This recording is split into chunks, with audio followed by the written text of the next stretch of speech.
gospel has not been its inability to provide answers, but the failure on our part to live it out. I'll repeat.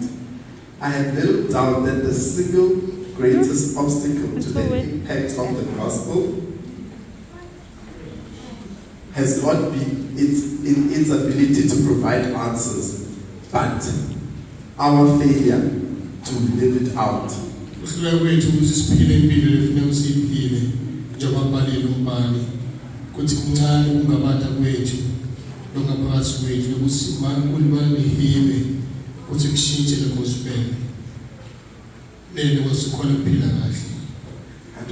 Thank you.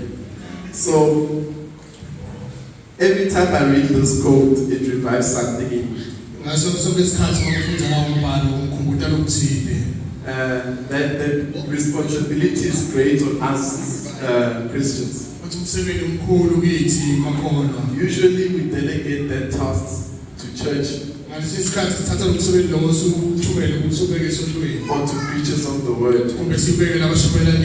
But in more cases, most people will never enter into a church building. Most people you interact with on a daily basis may never enter a church building. Usually, those people will only have you. And you will be the only link between them and the gospel. So now let's say you're at school or you're at work or university and you're not a very nice person. You're a mean person, but everyone knows that you're a Christian. So now imagine someone who's never been in a church building. You'll say, yo, I want to have nothing to do with Christians. Because I know this other Christian, Ntokozo. Yeah. He's not a nice guy. So why would I want to partake in something like that? That's why the responsibility is great on us Christians to live out the gospel. Amen. I remember many moons ago when I was still a student, I was still in school. It's a long time ago, guys. My appearance does not match my age.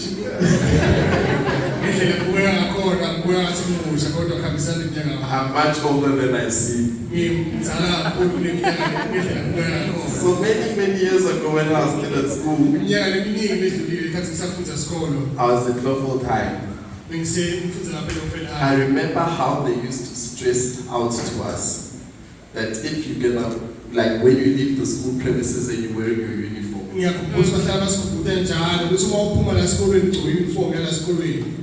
you're representing the school.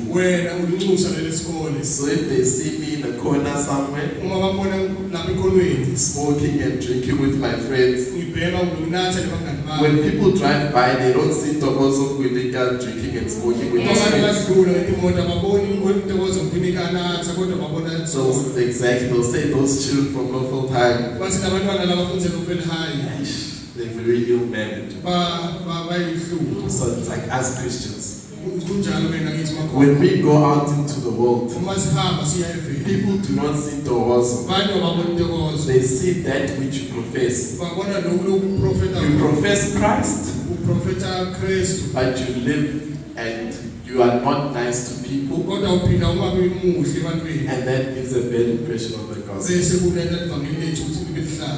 100%. So now, my sermon is not on that. I wanted to touch on that. My sermon today is everyone knows the story. I grew up listening to it a lot of times. The story is found in John chapter 4, verse 7 to 26. Verse 17 to 26. Verse 7 to 26. Verse 7 to 26. So, can anyone read it to us? John 4, verse 7 to 26.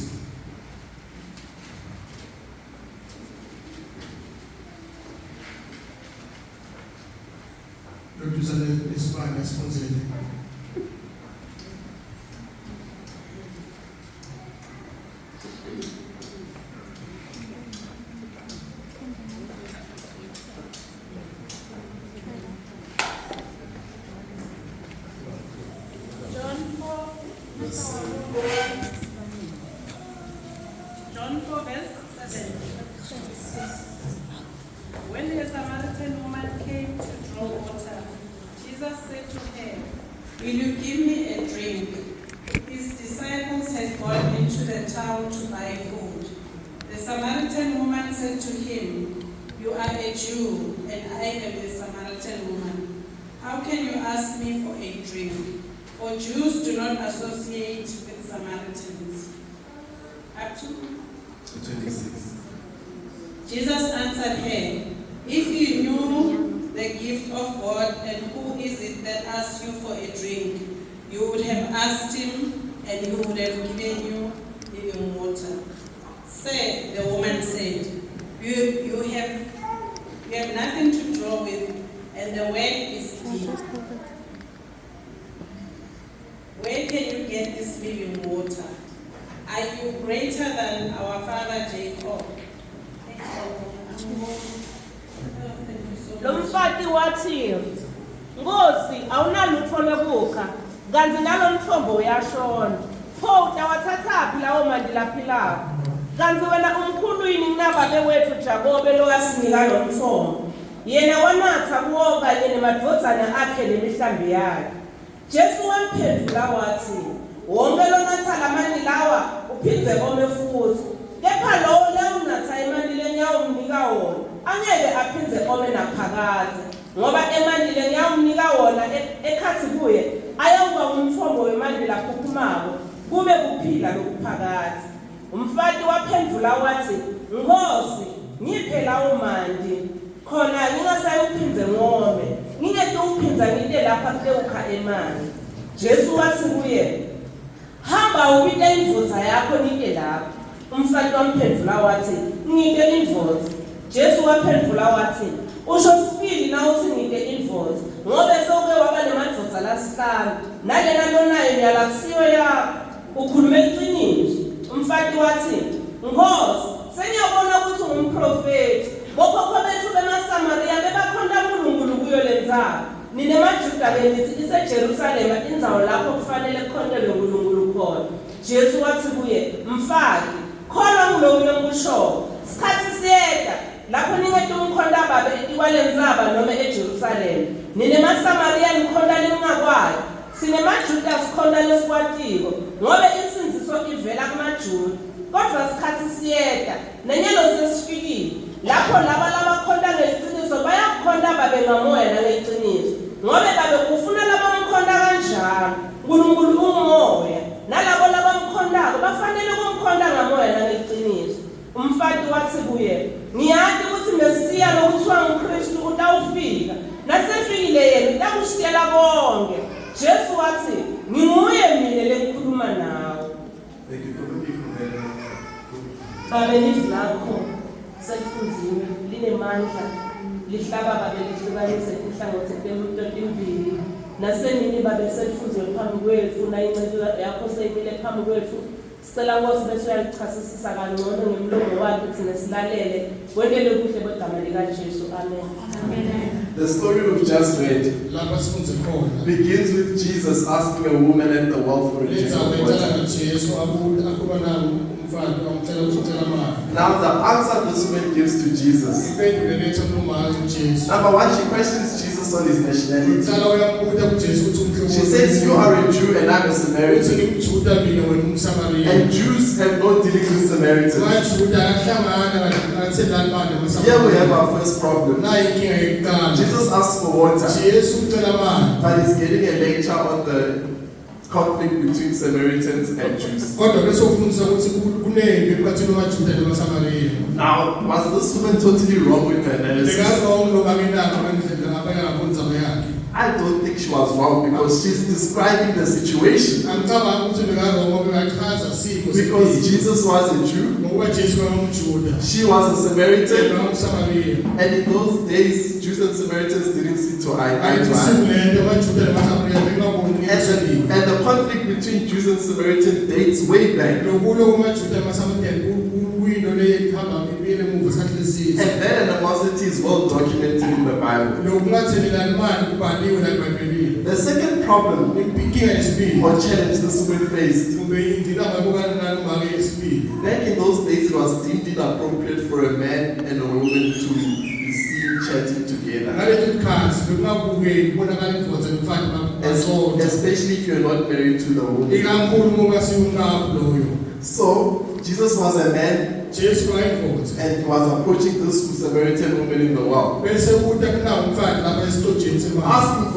asking for a drink.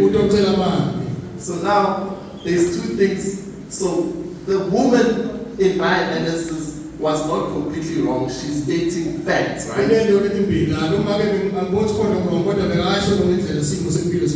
But Jesus knew that that woman was a Samaritan.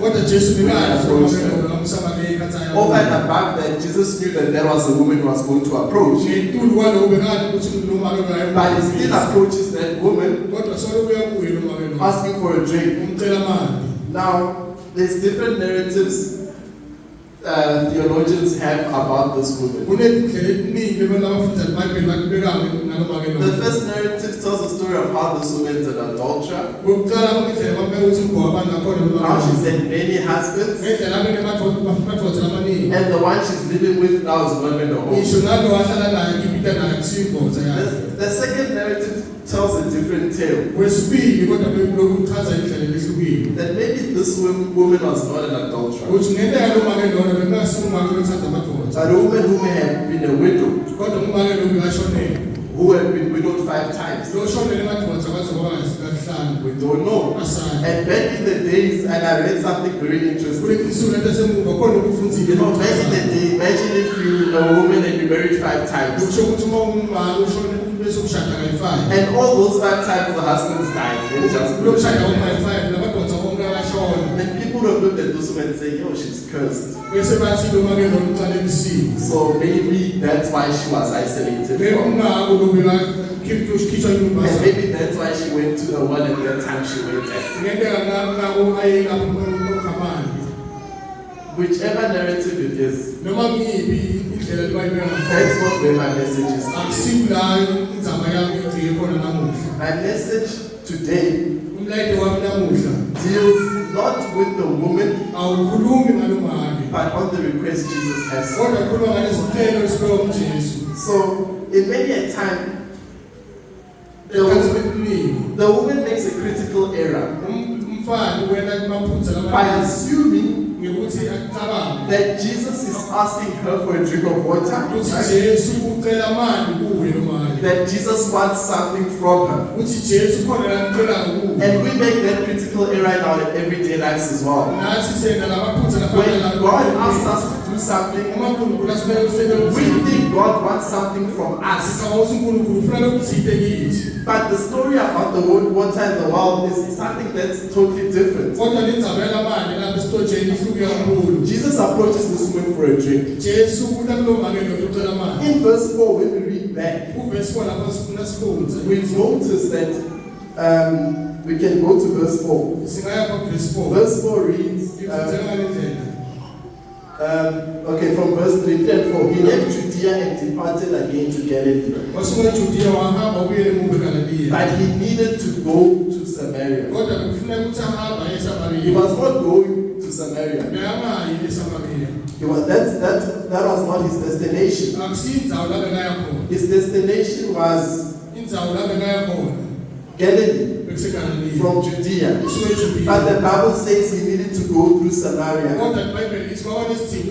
Why did he go? Why did he feel the need to go to Samaria? Did he need to go through there to get a drink of water? He could have gotten that in Galilee. He could have gotten that along the way. He could have gotten that in Galilee where he reached. But the Bible says he had to go through Samaria. So now when we read on, the story of Samaria, or what Jesus did in Samaria, was the woman at the well. There's no understanding. That was why he had to go through Samaria. He had to approach that woman. asked that woman for a drink. But we realized that it was not really about the water and the drink. But Jesus had an appointment with that woman. But he approaches that woman with a request. How many times has God approached us with a request? We think that God wants something from us. But God has an appointment with us. We ignore that request. As absurd as that request may sound,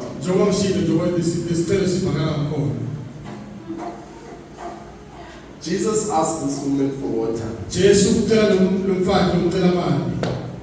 And instead of giving him water, she questions him on the water. This woman is no different to us. Pastor Ed did mention that on Friday, John preached a message. Take care of God's business, and God will take care of yours. This is when it begins. Obedience. There was a man born blind, also from the book of John. He was blind from birth. His disciples asked him, like, why was this man born blind? Did he sin or did his parents sin? What happened? Jesus says this man did nothing. It's so that the power of God may be displayed. And it's interesting how Jesus heals that man. He gives him a request. And that request is go wash. I think it was the River Jordan. And I always think to myself, that man was born blind. What was he thinking to himself on the walk to the river? It had to take a lot of faith for him to leave where he was, because he was begging there. I don't know how far the distance between where he was begging to the River Jordan was. But if we could measure it in hours, we can imagine how much income he could have lost during that time. Jesus tells him to go wash. So imagine if that man had ignored Jesus' request. I'm not gonna go. It's the busiest time of the day. It's in the morning. I'm busy collecting. But that man left everything. And that's how he received his healing. Obedience to God. Now we go back to the story about the Samaritan. We understand that Jesus had to go through Samaria. And we understand that the reason why he had to go through Samaria was not because he wanted a drink, or not, and not because Jesus wanted something from the woman. In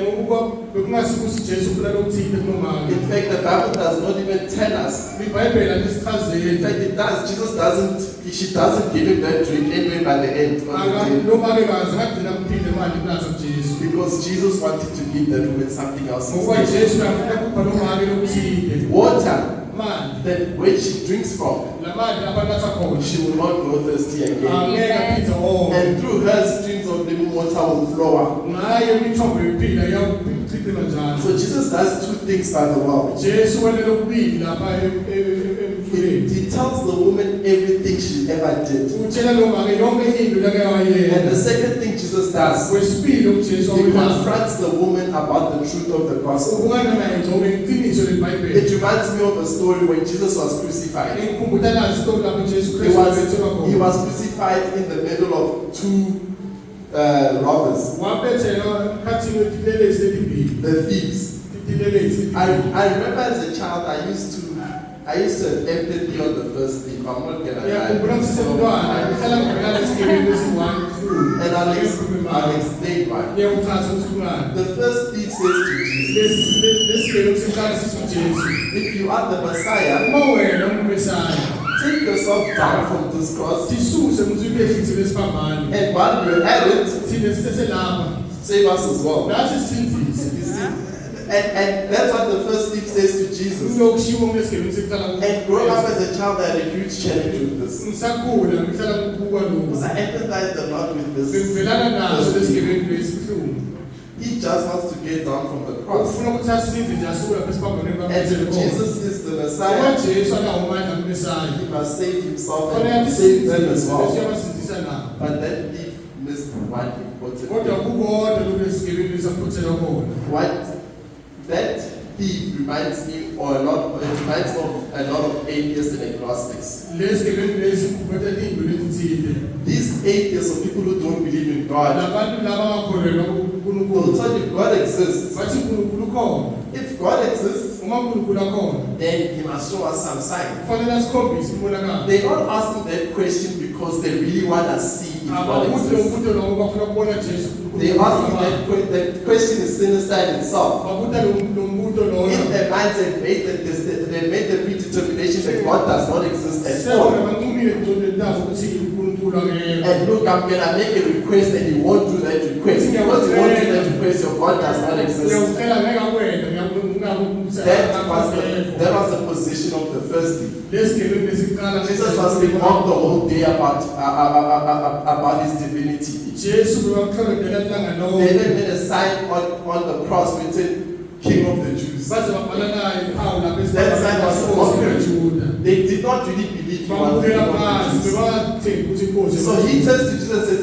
if you are, Ube sokusendoda uma wena. save yourself. Incede ukuthi umuntu Not because he ubesana. believed that Jesus was the Son of God. Hayi uyathemba ukuthi Jesu unkodwa. He was just amplifying what the crowds have been saying the whole day. Bekambukela phansi acela phansi lokhu ebeka kona. But there's something about the second thief. Kodwa khona lokhu kuthile ngesigebengu The sesibili. second thief says, Lesigebengu sesibili sithi you and I uthi mina nawe have sinned. sonile. We are getting what we deserve. Thina siyaphanishwa siphanishela kuloko He lesibili. turns then to Jesus and says, Siyakuthiwa ukuthi kuKristu ukuthi remember me ngicela ukukhumbule when you get to your kingdom. uma ufika ebusweni wakho. What that thief did, lesoni lesikwendile leso he realized wabona his situation, wabona simo realized the type of person he is. wabona ukuthi umhlobo nomuntu And although Jesus was being mocked the whole day, noma Jesu wamhlokotela ilanga lonke he realized that that is indeed the Son of God. ngoba suyabona yena ukuthi iqiniso He turns to Jesus and says, remember me wathi ukuthi Jesu mkhumbule when you get to your kingdom. uma ufika embusweni wakho. Two things.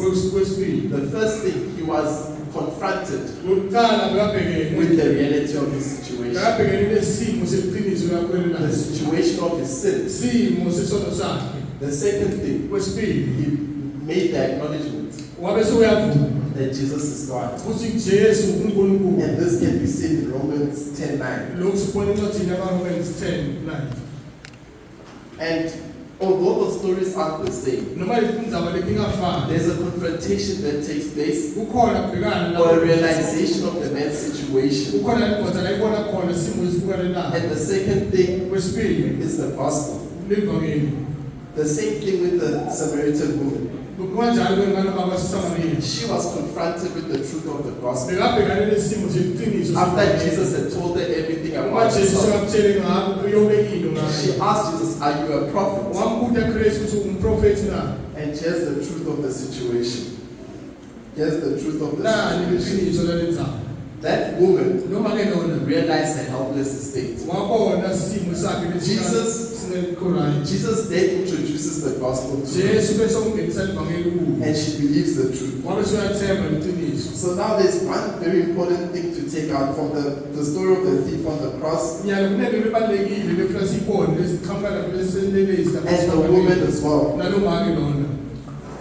The cross has always been enough for salvation. Siphambana sihlala sanele for ukusinziswa. Obviously, when Jesus spoke to the woman in the world, he had not been crucified. Ngesikhathi Jesu akhuluma nalomake lapha esithonjeni bengabethelwe esiphambanweni. But she had believed that he was the Messiah. Kodwa bekathemba nomake ukuthi lona nguMesaya. So now there's one important thing for us to take out, especially from the thief on the cross. Kunento lebalekile ufuna siyithathe lisuka lapho lesenelezi. There's important, interesting video I saw on social media. Kunevideo engiyibonile ku social media lebalekile. There was this pastor who was telling the story of how he might have felt or what he would ask the thief when he gets to heaven. He said he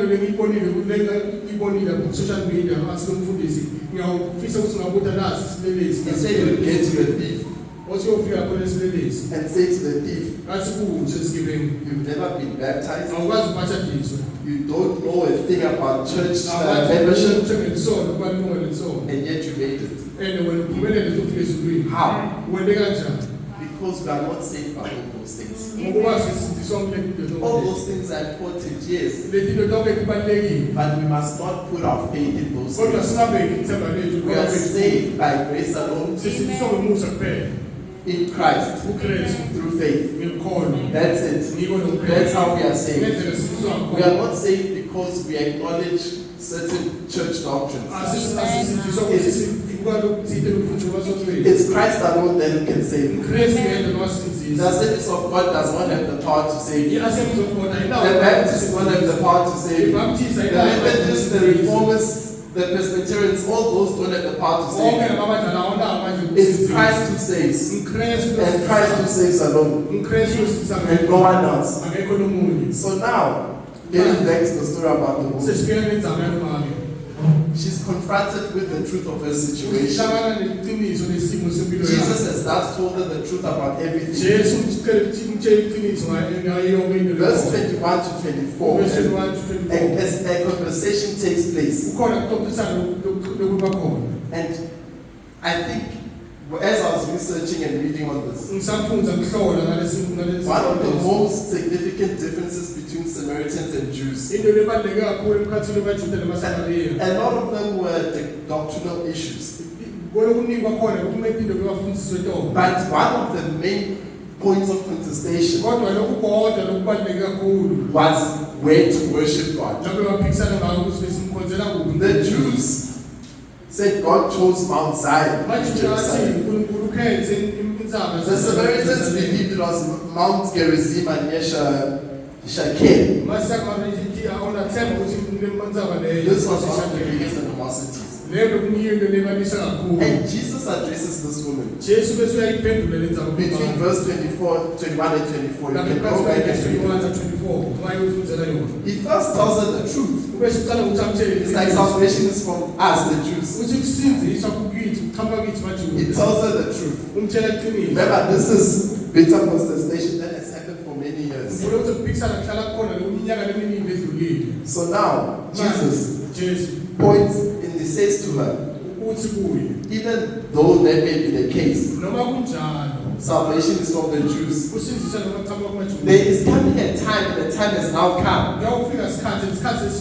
It won't matter where you worship God. I just want to quote it as it is. It says, woman, believe me. The hour is coming when you will lay down on this mountain, nor in Jerusalem worship the Father. And 23 says, but the hour is coming and now is when the true worshippers will worship the Father in spirit and in truth. For the Father is seeking such to worship him. God is spirit. And those who worship him must worship him in spirit and in truth. That's when we leave a certain dimension of knowing God or knowing about God to knowing God completely. When we start worshiping God in spirit and in truth, that's when God will begin to reveal revelations to us. That's when we start growing in our walk with Christ. When we start worshiping God in spirit and in truth. There's something very interesting that happens here. The woman says to Jesus in verse 25, I know that Messiah is coming, who is called Christ. When he comes, he will tell us all these things. So did you know about Christ or not? She did. She said the Messiah is coming. We know that the Messiah is coming. And when he dies, he will tell us everything about ourselves. So knowing Christ is not enough. or knowing about Christ is not enough, we need to go to a higher dimension. And once we get to that dimension, where we worship Christ in spirit and in truth, Christ will begin to reveal himself to us. There's an interesting story or a tale I like to use an example of sorts. If I go to the Union buildings today and I get to the entrance and I tell those very intimidating guards that listen, let me in, I know the president. They'll say, yeah, you and the rest of South Africa know the president. They're not going to let you in. So your knowledge of knowing the president is not going to help you with much. But if you get to that gate by the Union buildings and you tell them, the president knows me, he knows me by name, let me in. They don't believe you for the president. And Mr. Ramaphosa answers, Ntokozo Nkwinika, how are you doing? What's going to happen? The gods will have no choice but to let me in. So what gets me into that building? Is it my knowledge of Christ? It can't be my knowledge of Christ, but it's a fact that Christ knows me. That's why the Bible says that people will come and say, we've chased demons in your name, we've done all these wonders, but you will say, I do not know you. Because they know God. They know about God. Obviously, sometimes those demons run away because they're scared of the authority that you are causing. But they're not intimidated in any way, shape, or form by you. But what's going to let you in is whether Christ knows you or not. Nothing else. After this woman says these things, Jesus says to her, I am He. She speaks life into this woman. That I am that Christ. Fortunately for this woman, she takes heed of that. The first thing this woman does, she runs back. Later on in the chapter, the writer writes that she left her things behind. She thought she was going there midday to avoid people, to go to the well to get water. She did not even get that water.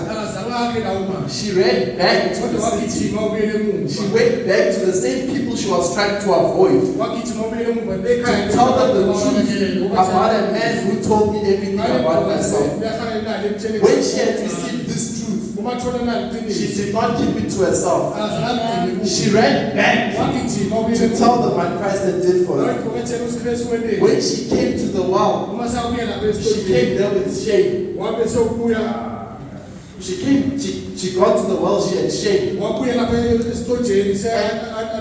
And this shame caused her to avoid people. That's why she did not go to the well with the other woman as it was accustomed. Many women would go there at the same time. She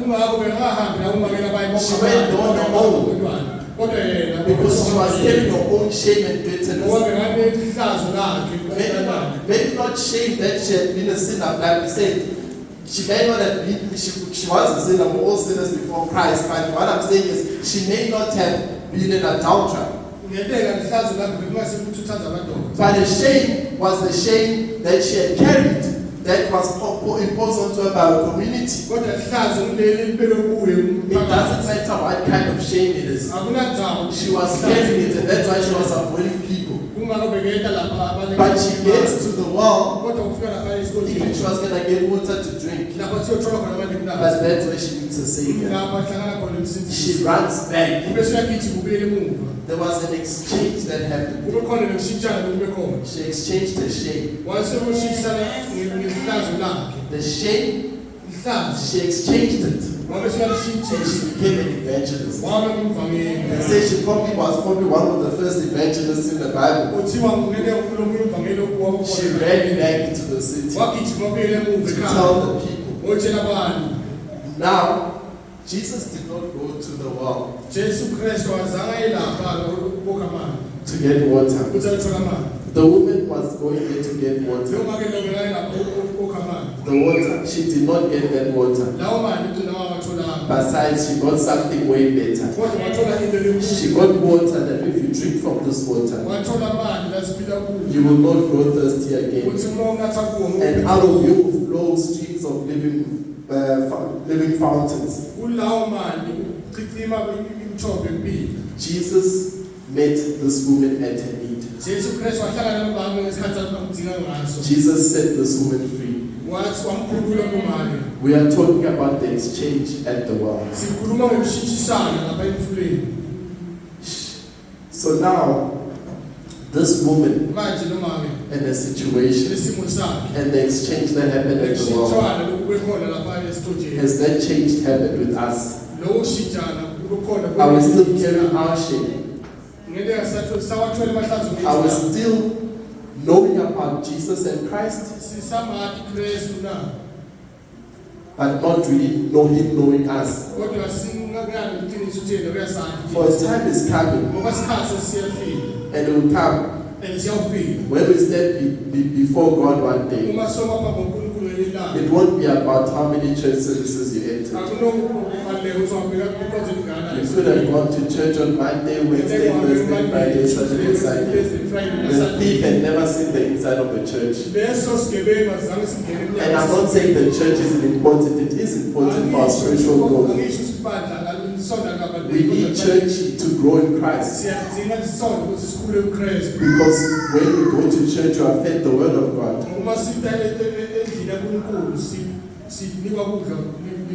But church will not save you. It's Christ who saves. Come to the water. You will never be thirsty again. Come to the water. So that out of you may flow fountains of living water. Thank you. Amen.